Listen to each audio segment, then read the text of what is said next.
Well, welcome back to Voices in My Head. As always, I am your host, Rick Lee James, and I'm so grateful for all of you who are here for this new episode of my podcast tonight. Today, I am joined by a philosopher and an author, James K.A. Smith, who's here to talk about his new book, which is just about to release, called Make Your Home in This Luminous Darkness. And I'm so glad to be able to have this conversation with you tonight. And you've told me to call you Jamie, so I'm excited to Please. be able to call you Jamie. And with my last name is James, I guess that'll keep the confusion at a minimum here tonight. So That's that's great. great. Thanks, Well, Rick. Great to talk to you. I'm so glad to be able to speak with you, and I understand you were not feeling good last week, and I'm so glad you're feeling better now. We were going to record last week, and it just didn't work out for the timing. But thank you for rearranging your schedule and being able to come on this week, and I hope you're feeling much better. And we're looking forward to this conversation together. As we get going, I wonder if just briefly, just share with my listeners just a little bit about who you are in case they haven't heard of you or read any of Yeah. your books before. Yeah, sure. I am a philosopher by training and profession. I teach at a liberal arts college in Michigan called Calvin University. I've been there for 23 or 24 years now. I my so I'm trained in kind of pretty technical hardcore philosophy stuff, but I about probably 15 years ago I realized that philosophy matters on the ground, and Mm, I guess you could say I sensed a calling and a vocation to become a translator of philosophical ideas and concepts for the sake of hopefully inviting people into more intentional practice.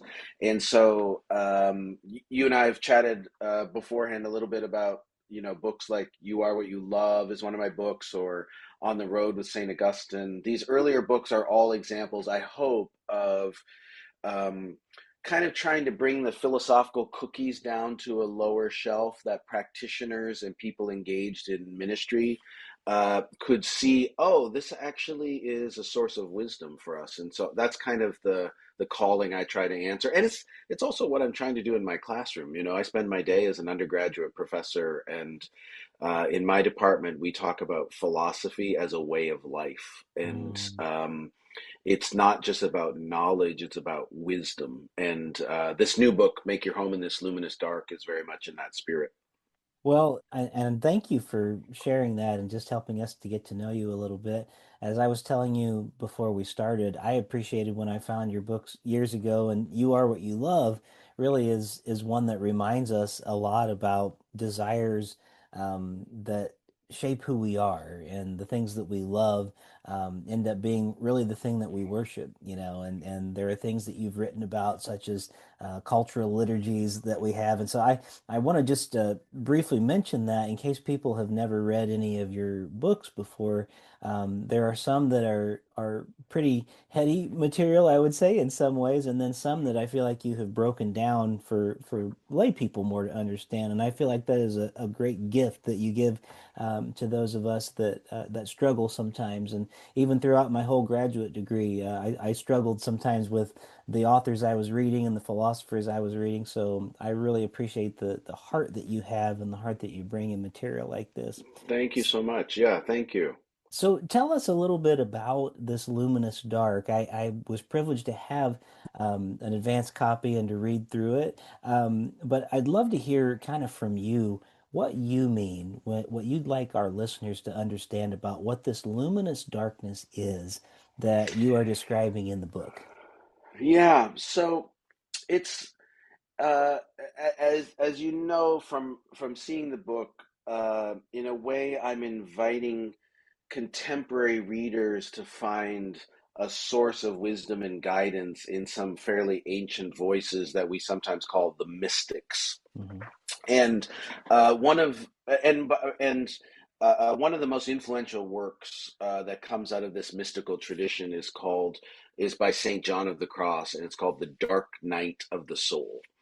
And I encountered this work at a very sort of pivotal and difficult season of my life. And I realized that what the mystics were describing in this experience of what they call darkness was kind of an experience where you lose all of your certainty and clarity and transparency and confidence in what you thought you knew for sure. Mm, um, and so it's kind of existentially difficult. Like you enter this period where, man, you're sort of in this whirlpool of questions and wonderings and mystery, and it's experienced as a kind of darkness because what we crave is clarity. What we crave is sort of epiphany and insight, and this is an experience of losing that. And yet what the mystics testify to, I'm probably doing this too quickly, is that somehow by going through this experience of darkness, you actually discover a new mode of awareness, mm, um, that they would call something like wonder or awe, or really an appreciation of sort of belovedness. mm. Um, so I feel like I'm doing this too compressed. How can we unpack this better? Well, that's all right. Well, as I think about kind of what you're trying to describe to us tonight, and I think you're doing a very good job, by the way. Um, I experienced it in a way that a few years ago, I felt a call into healthcare chaplaincy. So Mm, what I do now is full time, working in a hospital, 40 hours a week, and doing this very difficult work. At the time, which was back in 2021, I had no idea what a chaplain did. No understanding, no desire to do it. There was nothing. All I could say about it was I felt this mysterious pulling, what I would call a call, that I was supposed to do this thing even though I didn't want to do it. And I kept using a line from a song by the late Rich Mullins that said, I can't see where you're leading me unless you've led me here where I'm lost enough to let myself be led. That's what it said. And that's so, good. and I so love that. so when I think about what I think you're trying to describe in the book, and as we're having this conversation, there is a sense in which our letting go of certainty and entering into what we might call a luminous darkness, so to speak, actually enables us to follow God, to follow what our heart is craving, that we may not even know what we're craving at the time.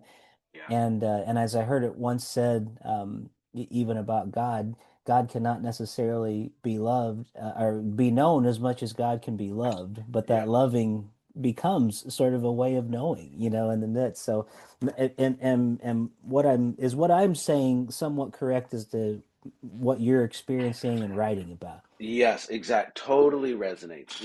Let's say uh, I think especially those of us who maybe have a sense of religious or spiritual identity and journey, so often we think of that pursuit or that following or that quest in terms of um, truth, and then we think about truth in terms of knowing, certainty, clarity, uh, and in a sense, what the mystics testify to is that way of approaching God in terms of, you could say, maybe something like dogmatic categories or theological concepts or knowing.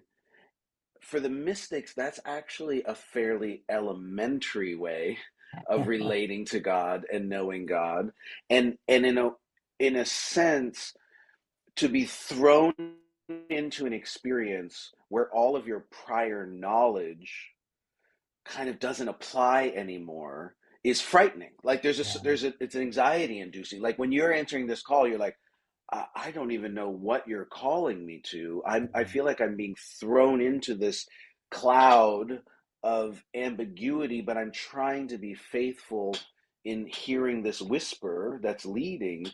And in some sense, what I experienced, what I learned from the mystics is what you first experience as kind of anxiety inducing and like, I don't know what to believe, I don't know what to think, I don't know what I know, um, is actually weaning us Mm, from this more elementary way of thinking about God in terms of categories and concepts that we know, and inviting us into this like whole new register of relationship and awareness, where now somehow it's not knowledge about God, it is union with God, it mm, is presence in God, it's being enveloped by God, and it eludes and transcends and obliterates all of our usual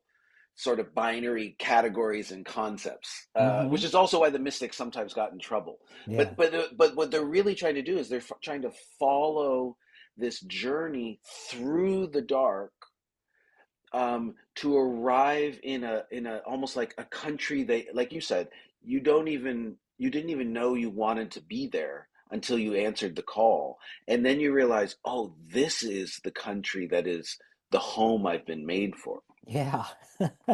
What a great way to say that. I didn't even know this was going to be home, but then it turned out to be there, Yeah, and now yeah, I'm living in that place. So yeah, so in some ways I think you're also describing knowledge without relationship, knowledge without love is not sufficient. It's some yeah, just yes, having that knowledge on its own. And yeah, and there's a lot of things we could talk about, but we have such a short time in a podcast format of what you've written about, kind of springboarding off what we're talking about. I wonder if we could discuss your claim in the book that tech can be a distraction while yeah, arts are more of a path to contemplation, and that arts really lead us sort of through this luminous dark in some ways. And I think about, we have tech all around us all the time. We have phones that are rarely far from us, it seems like. We have all the information in the world, and yet all of this knowledge and all these things we have don't necessarily lead us to fulfillment. And matter of fact, it leads us to a lot of isolation, leads us to a lot of loneliness. Even as connected we are more disconnected than ever before. yeah, So I wonder if you could talk to us just a little bit about what you are experiencing and hoping that readers will take when you talk yeah. about tech being a distraction and arts being a path to contemplation. Yeah, no, I'm so glad that you're drawing this out because I actually think this is an important part of it. Let me set up just a little context for your listeners. So we kind of started with the luminous dark, Yeah. but the fact is, it's a path to get there.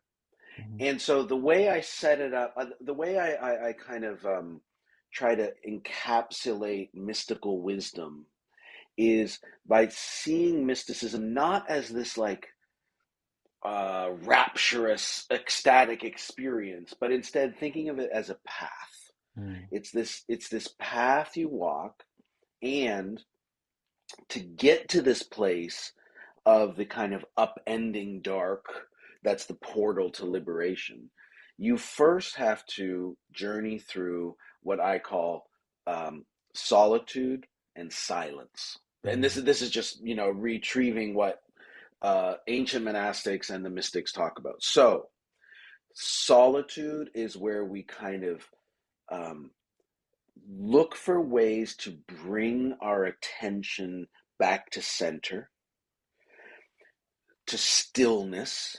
mm, And in that stillness and solitude, we dwell in silence. And this is where a new kind of awareness and attention percolates.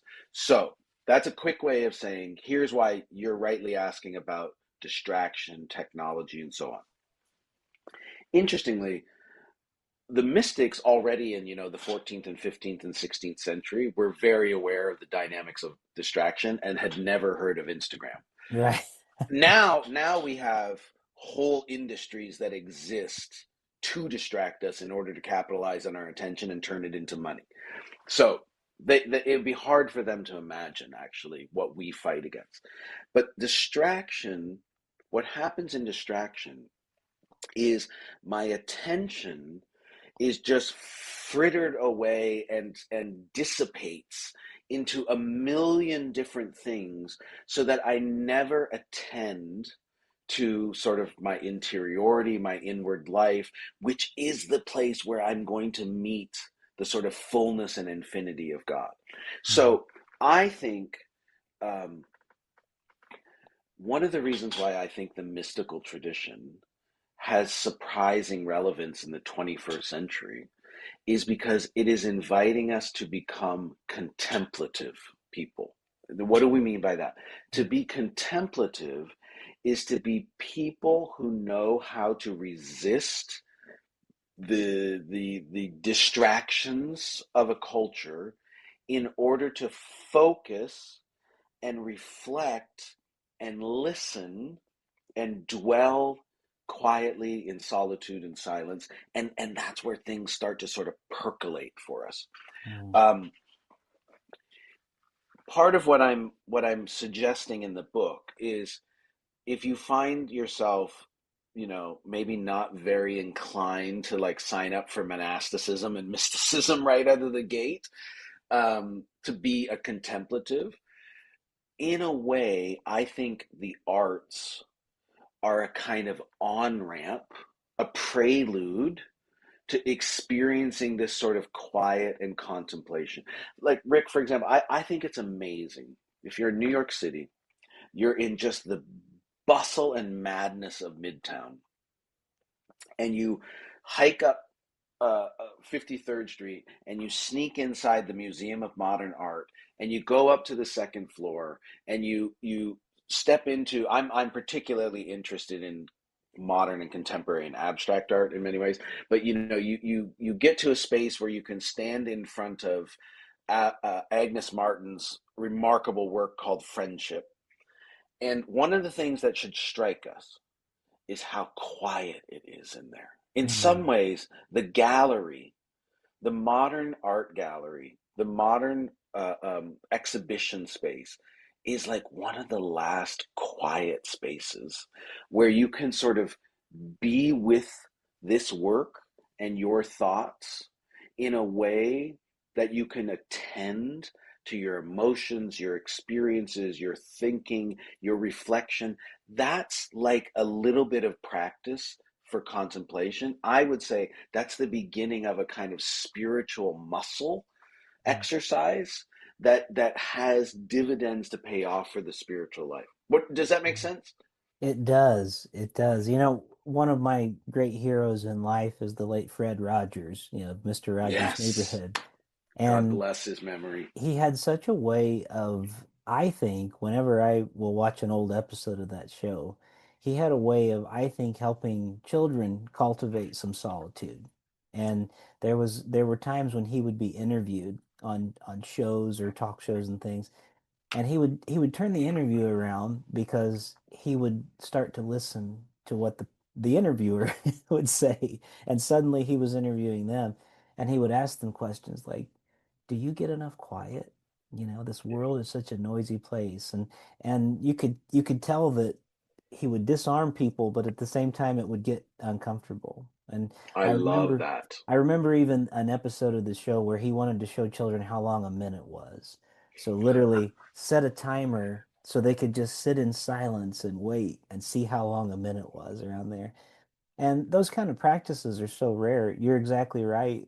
We have so many distractions. We literally Yeah. have companies that are made to distract us for sure. And I hadn't thought of it quite in that way of a museum.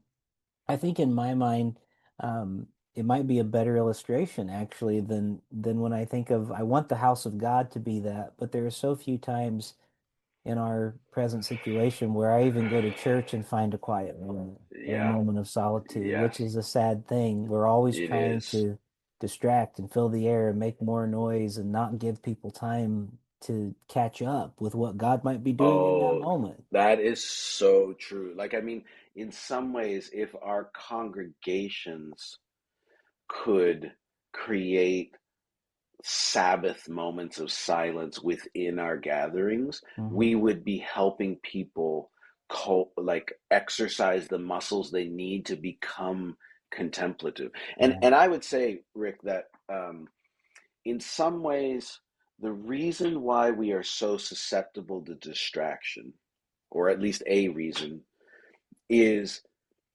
we are actually anxious for attention in return in some ways. There's a weird manifestation of a hunger that's going on there where, we get sucked into our social media feeds, and in a way we're sort of looking at others, but I think it's a manifestation of wanting to be seen, wanting to be recognized. And that's what the mystics say you ultimately find in the solitude and silence of contemplation is you get to the deepest reality, which is that you're never alone. You are always beloved of God, Mm. and God will never leave you or forsake you. And if you can get to that place, you become fearless, actually, because now you're not like striving to get everybody else's attention. You live in the world in such a way that you know that you dwell in the cosmic attention of the Creator. I just think, do you know the writings of Henry Nouwen? Oh, yes. Yeah. Of course, of course. So Nouwen, one time when he was on sabbatical, um, he's a priest, but he's very busy priest, very Hmm. active priest. And so one time he went to on sabbatical to the Genesee Abbey in upstate New York, and he wrote a book about his 9 months in the Genesee Abbey. And at one point, he says, you retreat into the solitude of the Abbey, and eventually you start to realize that no one is missing you anymore. Do you know what I mean? Like at first, the first few weeks, like, oh, where's Henry? I haven't seen Henry. But then he says you get to a point where you're in there and you realize no one's thinking about you. No one is remembering that you're not there. Hmm. And he says that is the point at which you are either liberated or you realize you are an addict for everybody else's attention. If you can get through that point, Yeah. now you've just discovered a center of your existence that is kind of an incredible strength, right? Because now you're not performing for everybody else all the time. In many ways, I think Fred Rogers, to me, he is just one of the sages that we have witnessed, who I think carried in him such a non-anxious presence Hmm. that he could be present to everyone else in such a way that spoke of love and attention.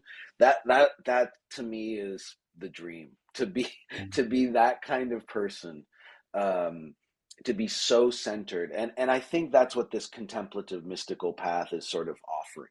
Yeah. I think you're right. And the more that I think about it, I'm going through my head and thinking of all the times that Henry Nouwen would write about staring at a piece of art or being in a place like an abbey or, some sort of place of solitude and silence. And by the way, he and Fred Rogers were good friends, by the way. And Oh yeah, yeah, Fred yeah. That's grieved deeply when Nouwen died. They would write letters and correspond with each other. And so I think they were kindred souls. What I think, it's also interesting, Rick, that in just in that spirit, in his book, The New Seeds of Contemplation, Thomas Merton also draws this parallel between prayer, a kind of prayerful, contemplative attention, and what you offer, or what an artwork invites from you. And Mm, I talked about painting, but we could. I think this can happen with a poem. I think this can happen with a novel. I think this can happen with a film. I think of films where I am just wrapped with attention, not because it's glitz and special effects and things blowing up, but because it's like the quiet of human faces Mm-hmm. who are presented to me in all their vulnerability and beauty and haggard. Uh, uh, um, the lines on their face tell a story, and in a sense, I am more present to other people and to myself because I experience the contemplation that such films invite. So yeah, I think the arts are this prelude, a propedeutic, a stepping stone into, and maybe actually some people who don't even think of themselves as religious at all, Mm-hmm. um, but are willing to devote attention and contemplation to the art, might be able to see that actually they have a kind of spiritual practice of sorts. I Mm-hmm. guess I would like them to consider it in that Mm-hmm. way, because I think if you can learn how to attend to an artwork carefully and quietly and contemplatively, you are resisting the sirens of distraction, and that's going to be more and more important for being human in the 21st century. Uh, I agree, and I want to go just a little bit deeper in what you're saying too. I feel like the art that is created actually comes out of this place of listening and this place of solitude. And one thing that has been interesting to me as I've been becoming a chaplain more and more. Mm, One thing that you actually used the words non-anxious presence a minute ago, and we are trained to enter a room to be a non-anxious, non-judgmental presence for a person. And the founder of what we would call chaplaincy today, his name was Anton Boyson. I don't know if you know much about him. no, no, I'd be interested to know. He would again. I think he would be a kindred spirit with what you write about in this luminous darkness that you're writing about. He actually was a patient at one point in a place of mental health where he needed it when he was at one point in his career. And he said the thing that helped him the most was when someone just spent time quiet listening to him. And he came up with this concept of seeing the person in front of you as the living human document, he called it. So Mm, we're not looking at charts, we're not trying to find out all this medical things about a person, but we're just paying attention to that person who is right in front of us. And in doing that, we always find something so much deeper. And it really is a matter of listening, watching, and as I hear what you're talking about tonight, I think you're right that there is something about us that so wants to be heard and so wants to be seen. I think that's why things like Instagram and TikTok and all these things, people are crying out, see me, hear me. yes, Sometimes they yes, don't. But the problem with it, I think, is there's not always a lot of substance to that because they don't have anything necessarily worth being heard because they're trying to be something other than themselves. yeah, You know, and yeah, I hope yeah. that makes sense when I say that. Oh, And yeah, and I think if we are learning what I believe you're drawing us to in your writing, if we can learn to be people who can just simply be in the midst of our lives. And we do that sometimes by paying attention to the other in front of us. And we become yes, these differentiated people that don't have to change with every whim along the way. And yes, then we actually become something interesting that other people actually want to pay attention to and yeah. want to No, listen to. So, exactly. I yeah. mean, I think it is. If I'm critical of our sort of social media, you know, obsession, it's only because I don't think it offers what we're looking for, right? I Hmm. see it as the manifestation of what is a deeply human hunger to be seen and known and loved. I think why it doesn't satisfy is because it creates an environment and an ethos in which we have to perform for that attention. Hmm. We are being subtly evaluated, or not so subtly evaluated. You're liked or thumbs up or thumbs down, and that sense of having to perform to be loved is the very antithesis of grace. Hmm. It's the very antithesis of the being of God's love, which is more like what you say, which is to get to a place where you realize you can just rest in your being and are loved. Hmm. That you don't have to earn earn or perform or strive or win. um, that I think is what the mystics are most profoundly inviting us to see, Mhm. and then everything arrives as a gift, but you know that you are gifted with that attention, and it is unconditional.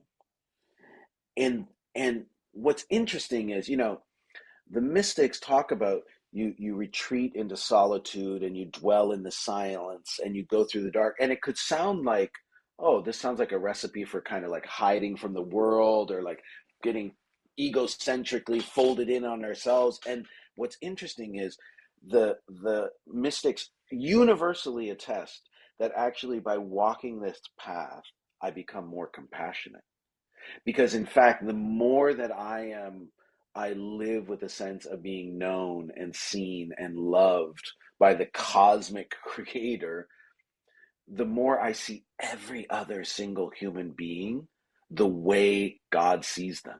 Mm. And now, I'm not subtly judging people's performances, or I see in them, like you're the founder of chaplaincy. They are these living documents Mhm. that I can read, and every single one of them is a fascinating story of infinite depth and worth and dignity.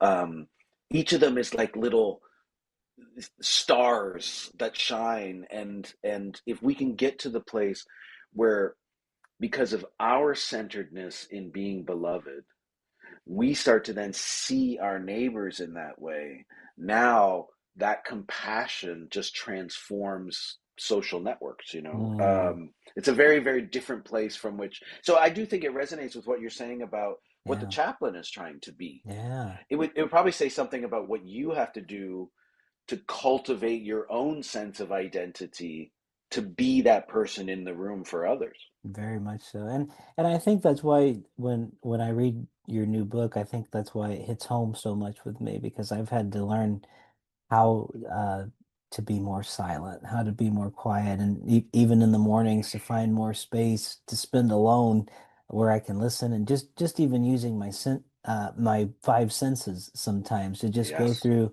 what it is that I'm experiencing as I enter into a day. It can be so powerful, and I find that even my prayer times, or it's not as centered as it once was, maybe on certain practices as much as it is on just be quiet. Yes. Just just Yes. Yes. just walk and listen, and hear the things around you and sense and see, and it can have such amazing results. I mean, the things that we discover about ourselves and the world around us.